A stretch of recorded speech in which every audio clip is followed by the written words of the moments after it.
Hey guys, All in Crypto here, and welcome back, ladies and gentlemen, for another YouTube video. In this one, we are going to be continuing to address the current situation going on, and really I'm going to be sharing my thoughts on it all. Undoubtedly, I'm going to piss a few people off in this video, and please do not think that that is my intention. Ultimately, we all have our own opinions and views on things, and that's what makes the world such a special place. Can you imagine if we all agreed on everything? It would be a very boring world to live in, and we wouldn't have many of the great things that we have today. So the fact that we may have differing opinions on certain things I'm going to talk about in this video are a good thing. And that's genuinely how I view it. And I had lots of content that I wanted to bring out today, not involving the SEC and regulations. However, given the news that broke this morning, I really felt it was my duty as a crypto content creator to not only inform everybody about the situation, but also update people in regards to what I'm doing as a result of it. And we did that in the video prior to this one, where I spoke about swapping my USD, my BUSD, for another stablecoin. And really not because I had necessarily worries about BUSD losing its value, but just more for convenience issues. I don't want to have to go to Paxos and redeem a dollar. I don't want to have to sort of, if there was a huge or a lack of liquidity with some of the trading pairs for BUSD, I don't want to have to endure that. So that was just a decision that I made. And we also break down everything that's happened with Paxos and the SEC. And of course, Binance, CZ's response, the SEC's allegations or case, and also Paxos' response, which has led me to make that decision. But there's lots of fear and uncertainty and sort of noise, I think, out there at the moment.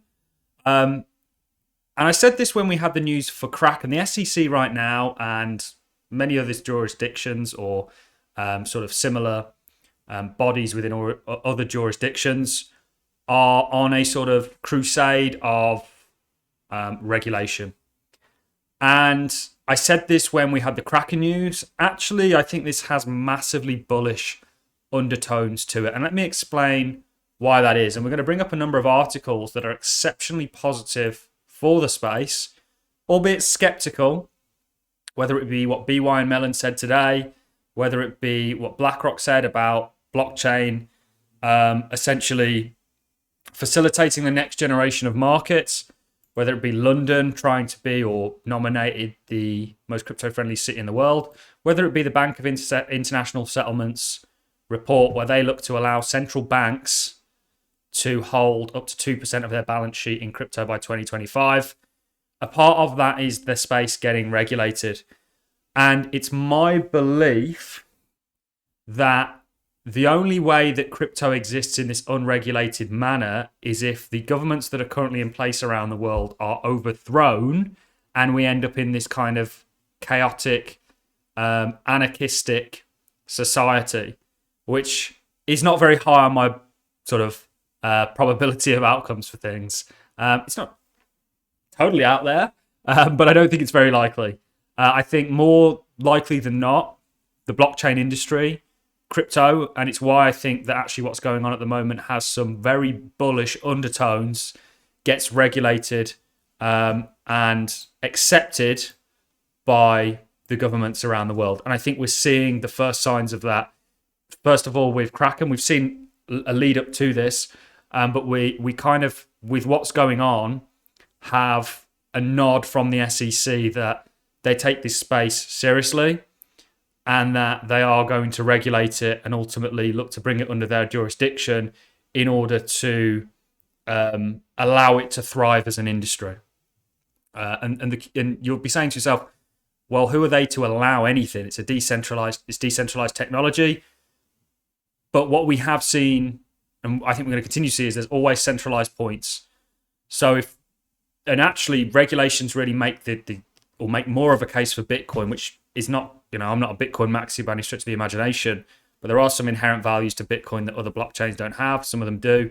But regulations are coming. It's something that we've spoken about for years now. And we've actually always maintained a stance that it's the very thing that catapults this space into the tens and potentially one day hundreds of trillions of dollars, and is going to allow institutions to get involved. It's going to allow for real mass adoption to take place within the United States, for example, which will not allow that to happen without regulating it. And we've seen massive steps towards that with the Kraken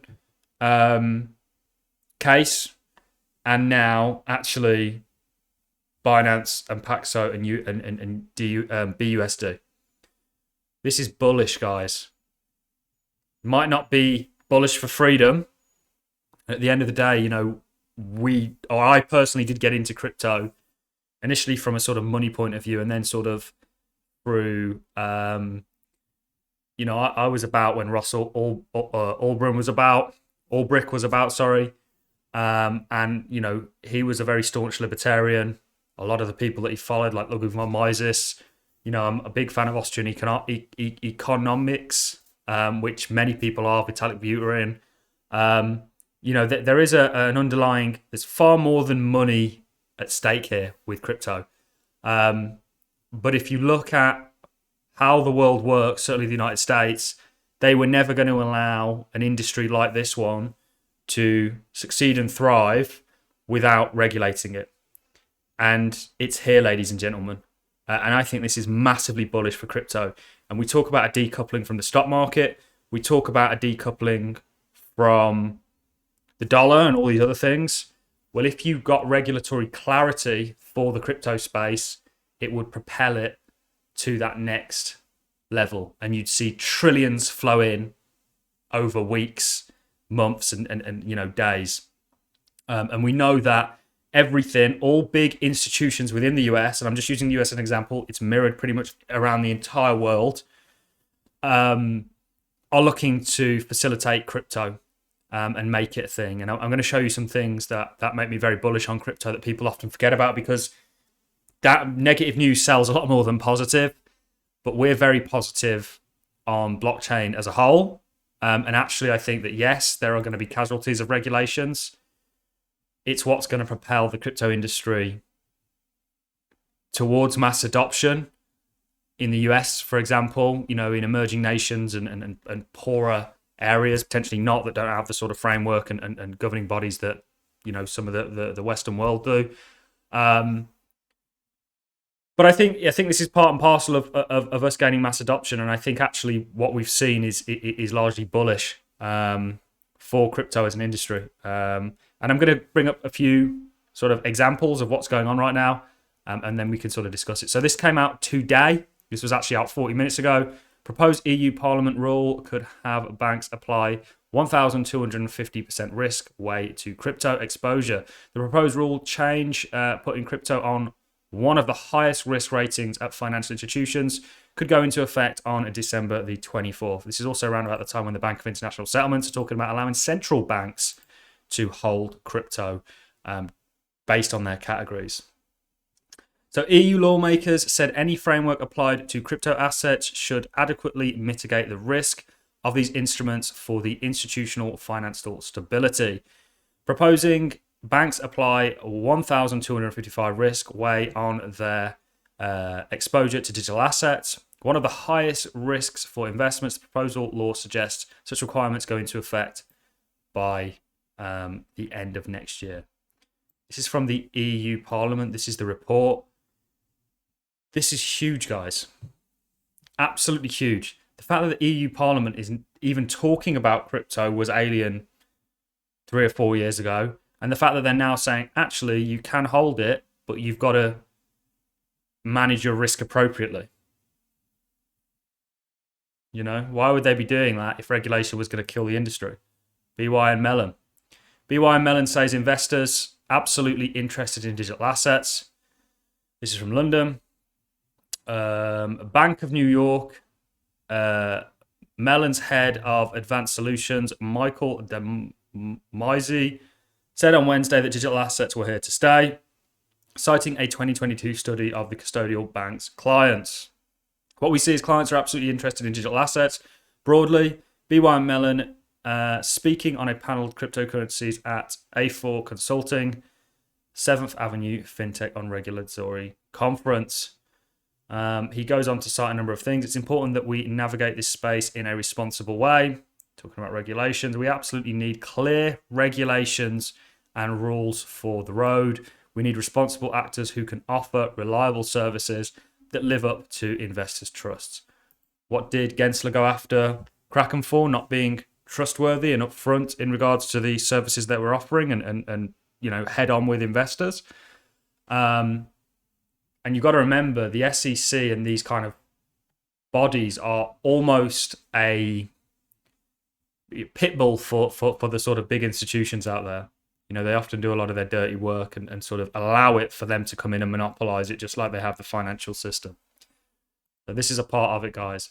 And I do apologize to anybody that's offended about the fact that I'm saying regulations is what's going to propel this industry. I know that that's not really what it should be about. You know, I'm not team banker. I'm not team enslavement. I'm team realism at the end of the day. And I do believe that regulations